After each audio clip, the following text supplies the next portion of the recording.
Un réel plaisir donc d'être là ce matin pour avoir ces moments d'échange avec vous, partager la chaleur humaine donc de nos frères, sœurs, papa et maman donc de la région du plateau central. Mais je souhaiterais qu'on puisse rendre un hommage vibrant à ceux-là qui se battent au front, qui nous permettent, nous, de nous retrouver ici, d'échanger et de voir les perspectives pour notre patrie. Et je voudrais qu'on observe une minute de silence pour la mémoire de ceux qui ont laissé leur vie dans cette bataille.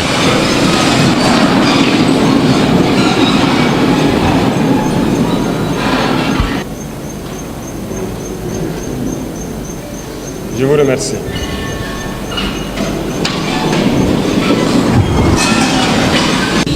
Ça fait bientôt 10 ans que nous sommes dans cette situation de guerre et je pense que vous suivez l'évolution au fur et à mesure. Et j'espère que tout le monde est conscient que nous ne sommes plus dans une guerre de terrorisme, mais dans une guerre d'indépendance. Et il faut que chacun comprenne que c'est une logique pour les impérialistes de nous imposer cette guerre. Normalement, chaque leader, chaque dirigeant devrait se battre pour son pays. C'est une logique. Ils se battent pour leurs intérêts et nous devons nous battre aussi pour nos intérêts. Si nous arrivons à nous développer, à prospérer, ce qui veut dire que là-bas, ils ne pourront pas se développer. Ils vont devoir régresser. Si nous arrivons à transformer demain nos matières premières, ça veut dire que là-bas, des usines vont fermer. Est-ce que vous comprenez la logique ? Donc c'est normal qu'ils se battent pour mélanger notre société, pour nous maintenir dans cette guerre constante et qu'on ne puisse jamais réfléchir un jour se développer. Et là, ils continueront à se développer eux et nous serons toujours là à exporter vers eux nos matières premières et notre jeunesse en train de souffrir dans la misère, chercher à traverser l'océan pour aller mendier là-bas. Donc, ils sont dans leur logique de protéger leurs intérêts, de la mauvaise façon certes, mais nous, notre devoir c'est de nous battre pour nous affranchir et nous sortir de cette situation. Voilà pourquoi donc, je profiterai donc de ce mois béni où chrétiens et musulmans se retrouvent donc en mois de carême, souhaiter un bon mois de carême à tous et que Dieu exauce les prières des uns et des autres. Aussi que chacun puisse à son niveau vraiment profiter de ce mois pour changer de paradigme vis-à-vis de ses voisins, de tous ceux qui nous entourent. Et je souhaite que les leaders religieux, ici au Burkina Faso, profitent de ce mois aussi pour prêcher, voilà, je dirais la bonne parole, pour prêcher vis-à-vis de ceux-là, ces égarés qui tiennent les armes dans la brousse et qui tuent, parce que certains tuent et ils pensent qu'ils tuent au nom de la religion. Il faut que les leaders religieux puissent donc ensemble faire beaucoup de déclarations, beaucoup de prêches pour les faire comprendre que ce n'est pas de la religion. Pourquoi je le dis? Parce que je pense que beaucoup d'entre vous ont des frères ou des sœurs qui sont FDS, qui sont dans la brousse. Il est quasiment impossible aujourd'hui de prendre une base terroriste et ne pas trouver des livres coraniques ou autre chose. Ça veut dire que, donc je pense que par la parole, vous pouvez les atteindre. Il faut faire beaucoup de déclarations, beaucoup de prêches pour les faire comprendre que ça, ce n'est pas de l'islam. C'est tout sauf de l'islam. On n'a jamais dit de tuer. Et nous irons plus loin même. Nous allons demander bientôt donc aux leaders de l'islam, donc du monde entier aussi, de nous joindre dans ce combat-là, avoir des déclarations claires, franches, pour inviter tous ceux qui sont là à tuer au nom de l'islam, que ce n'est pas de l'islam. Normalement, c'est une religion de paix, de solidarité, voilà, d'entraide. Il n'y a pas de raison que quelqu'un tue au nom de l'islam et qu'on ne puisse pas le dire qu'il est sur le mauvais chemin. Plusieurs opérations sont en cours, nous sommes en phase de consolidation et nous poursuivons nos manœuvres jusqu'à nos frontières. Dans quelques jours, vous serez bien sûr au courant de tout ce qui a pu être récupéré et nous allons nous implanter dans ces zones pour toujours. Nous n'allons pas reculer, nous allons récupérer la totalité de notre territoire. Et cela va se passer donc, cela va se passer de façon progressive. Il y a peut-être des régions qui sont aujourd'hui, qui semblent ne pas voir certains actes, mais la guerre c'est de manière évolutive. Nous allons blanchir totalement des zones et arriver au fur et à mesure.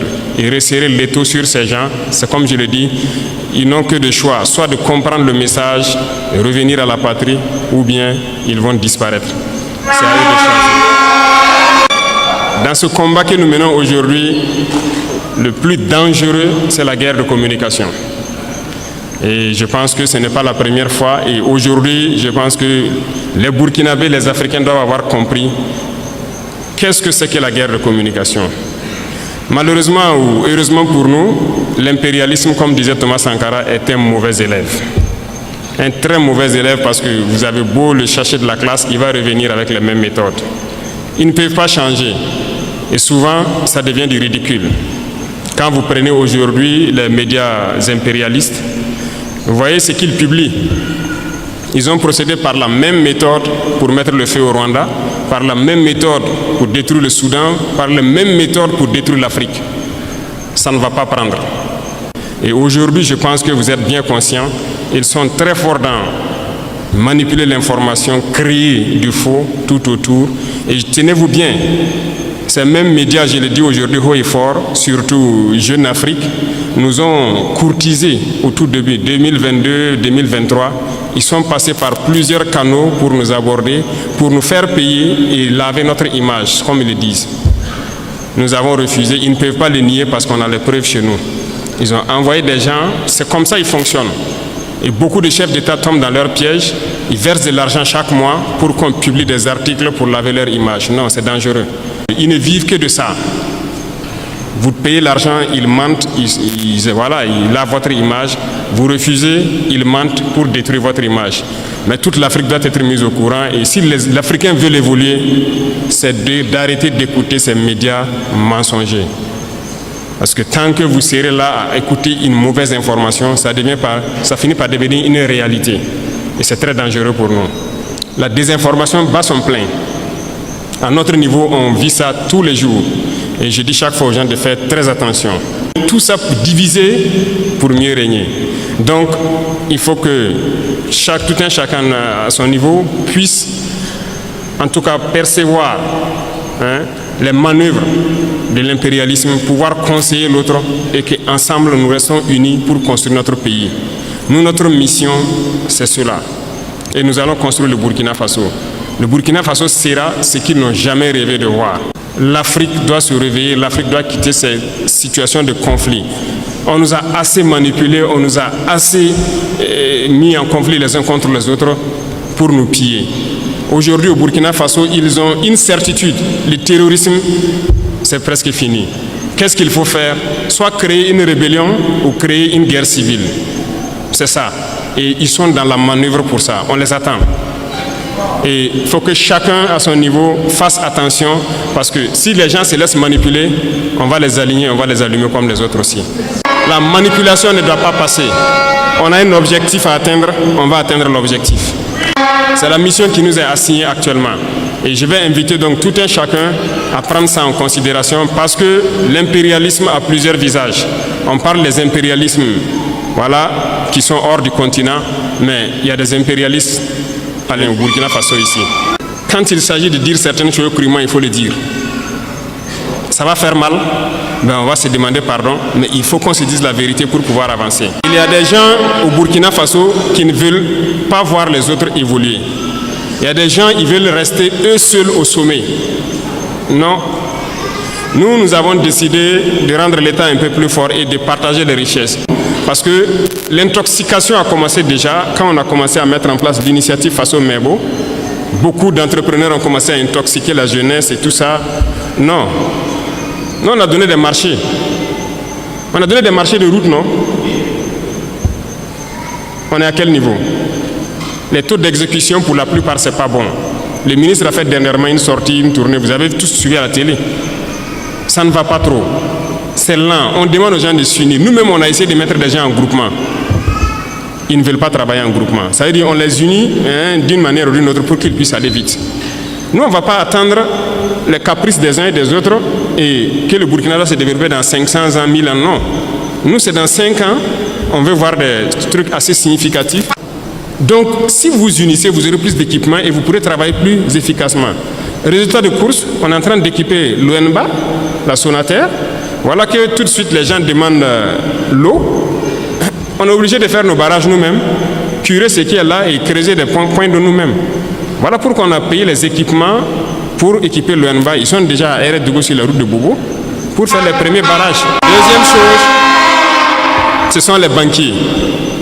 Aujourd'hui, ça nous revient encore beaucoup que beaucoup de banquiers refusent d'accompagner ceux qui gagnent des marchés de l'État et tout ça. Bon, on est là-dessus, il faut que les gens changent de fusil d'épaule. Parce qu'il y a un banquier dans la salle, je ne sais pas, hein. Il n'y en a pas, d'accord. Donc vous les rapporterez, les banquiers. Il faut que ça change, parce que beaucoup de banques fonctionnent avec l'argent de l'État. On a demandé aux banquiers de rétrocéder une partie, donc c'est ce qu'on appelle les dépôts à terme, les DAT. Ce sont les sociétés d'État qui déposent leur argent dans les banques. On veut notre argent pour faire du travail. Les gens trouvent qu'ils ne peuvent pas donner l'argent parce que ça va affaiblir leur banque. Mais chaque année, les banques ont réalisé tant de milliards d'intérêts nets. L'autre jour à la télé, j'ai regardé une banque qui fait aussi des milliards d'intérêts et ils se partagent. Non. Soit on se comprend vraiment autour d'une table, ou bien nous on va passer à une autre méthode. Et ce matin, je tenais à faire cette déclaration pour que vous compreniez que la bagarre qui va commencer, la poussière va se soulever comme on aime le dire. Mais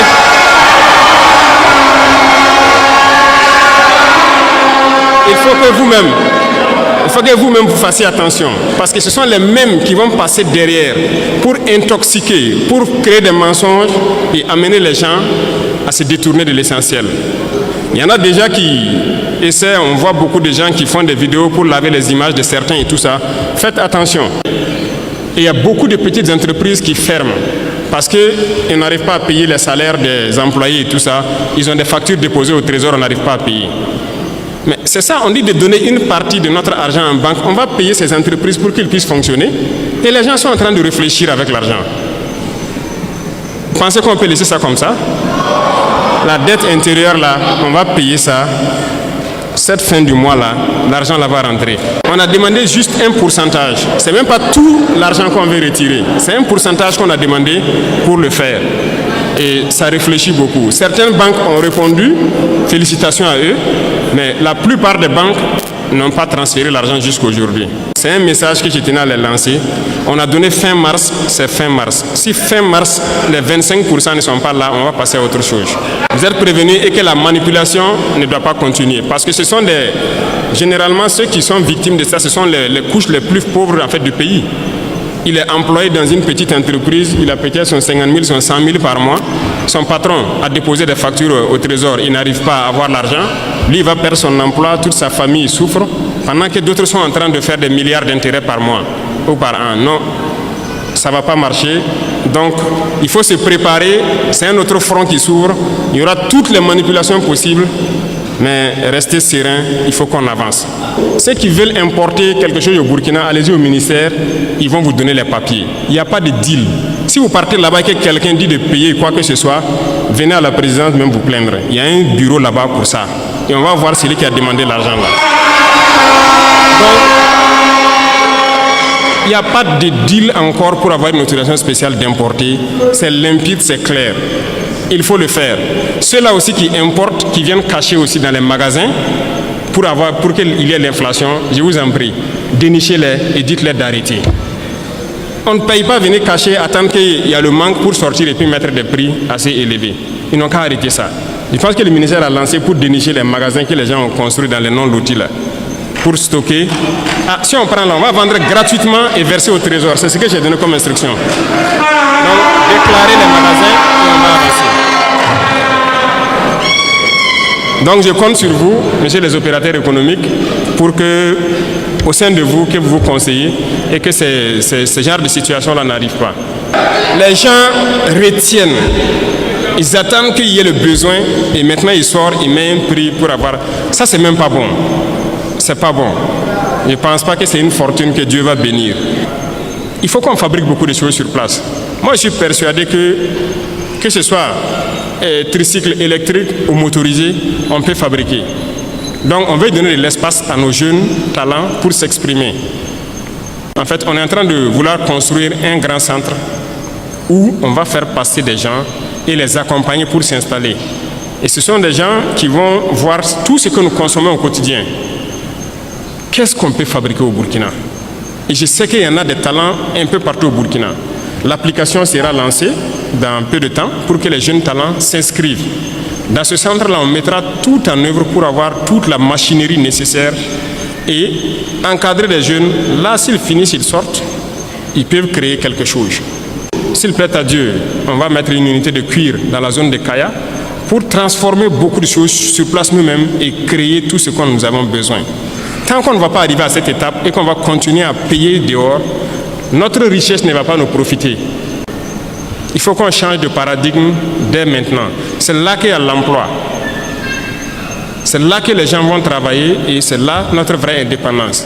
Dernier point, qui sont donc nos camarades élèves et étudiants, qui ont beaucoup de doléances. En tout cas, je peux vous assurer qu'on connaît tous vos problèmes. On va faire des cités universitaires et même les questions des restaurants, de bourses, intermédiaires. Tout ça sont des problèmes qu'on connaît. Mais c'est petit à petit. On ne peut pas régler ça tout de suite. Vous avez déjà la construction de la cité ici, c'est ça, le bâtiment administratif. On espère que l'année prochaine ou plus tard, on va lancer la cité universitaire, agrandir les capacités des restaurants universitaires, augmenter le nombre de plats et pour finir la question des bourses. Parce que nous travaillons à maîtriser actuellement les dépenses militaires pour pouvoir injecter dans notre éducation. Parce que l'éducation, c'est la clé. Donc, on ne vous a pas oublié tous ces problèmes cités. Je parlais donc même des laboratoires au ministre. J'ai dit de trouver un standard, un certain nombre d'équipements minimum et on va construire des laboratoires dignes de ce nom dans nos universités. Parce que des gens vont venir faire une filière scientifique, aller sortir, même microscope, il n'a pas pu regarder une cellule végétale au microscope. Ce n'est pas possible. Oui, nous tous on a fait les séries scientifiques. Pour avoir accès au petit laboratoire, vous rentrez s'il n'y a que 7 ou 8 microscopes. Peut-être même tout ne fonctionne pas, tout le monde ne peut pas avoir accès. C'est la réalité, c'est toujours ça. Donc, il est là-dessus, on veut créer des laboratoires types dans beaucoup de nos universités. Vous ne pouvez pas venir et ne pas pouvoir avoir accès à un certain minimum d'équipements scientifiques de laboratoire pour faire vos tests et vous familiariser. C'est dans ça qu'on peut créer. Si on n'a pas développé ce volet laboratoire, on a des théoriciens qu'on crée. J'étais surpris même d'apprendre que même au niveau de nos chercheurs, il n'y a pas de microscope électronique à balayage au Burkina. Depuis que le Burkina existe, il n'y a pas ça. Et j'ai demandé au ministre, j'ai dit, mais comment vous faites donc la recherche? On est obligé d'aller à l'extérieur, louer des laboratoires, payer de l'argent pour faire. Pendant que le microscope électronique à balayage, je ne pense pas que ça coûte le milliard. Et comment on ne peut pas le faire? Actuellement, on est en train de payer ça pour installer au Burkina, pour qu'on puisse faire tout sur place ici. Donc, j'espère que d'ici là, tout ça sera opérationnel et que ça puisse profiter donc, aux étudiants même, aux chercheurs, aux scientifiques, pour pouvoir avancer dans leurs recherches. C'est ça l'informatique et tout ce qui s'ensuit.